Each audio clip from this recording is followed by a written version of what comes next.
Once upon a time, the king gathered all the wise men of his kingdom and asked them to write a single phrase on his throne, something he could look to from time to benefit his life and rule over his kingdom and people. The king said to the wise men, "But I want this wisdom to be eloquent and powerful, to inspire me towards righteousness. Help me in times of trials and tribulations. Aid me in managing crises and ruling with justice among people, while at the same time giving me a boost of happiness, optimism, and hope." The wise men pondered their dilemma, contemplating a phrase that could encompass all these meanings. How could there be one suitable phrase for all circumstances, hardships, and conditions while also expressing happiness, joy, and optimism?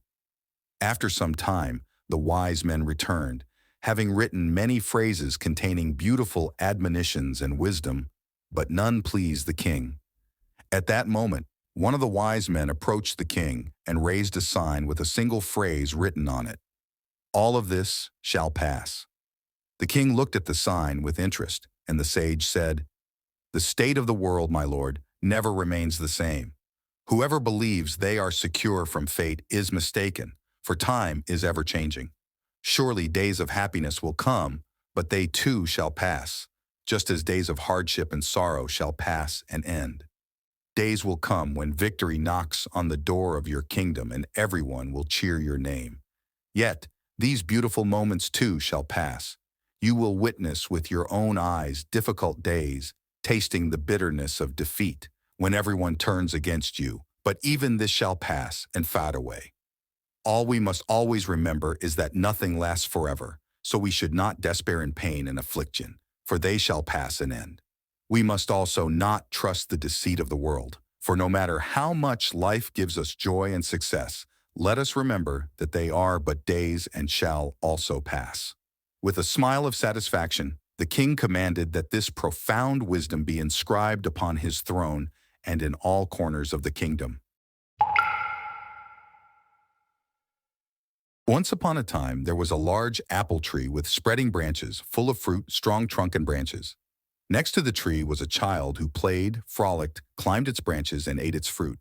When he got tired from playing, he slept under it, shaded by its large branches and leaves.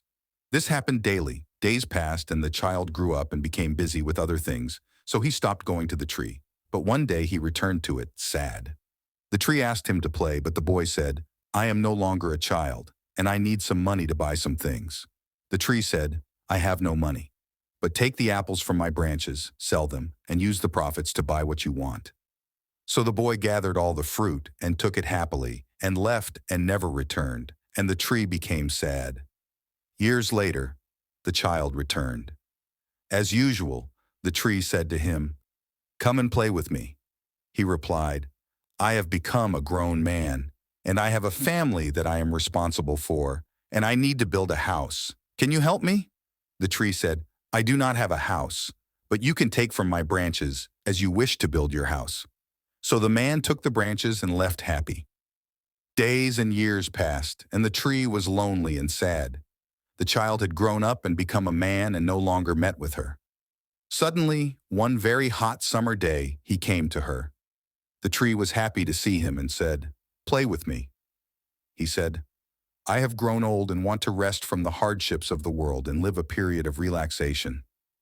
I want to sail far away from people, but I do not have a boat to sail in." The tree said, "Take from my trunk and make a boat." So he took from its trunk and made the boat and left, and did not return for many years. After all these years, the man returned to the tree.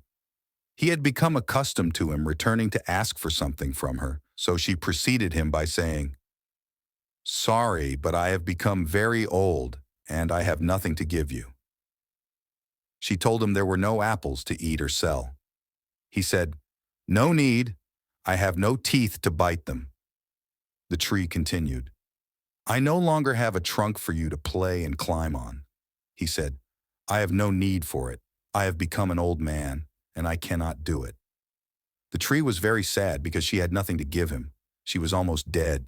Her roots had become weak. The old man replied, "All I need and want now is to rest from these years.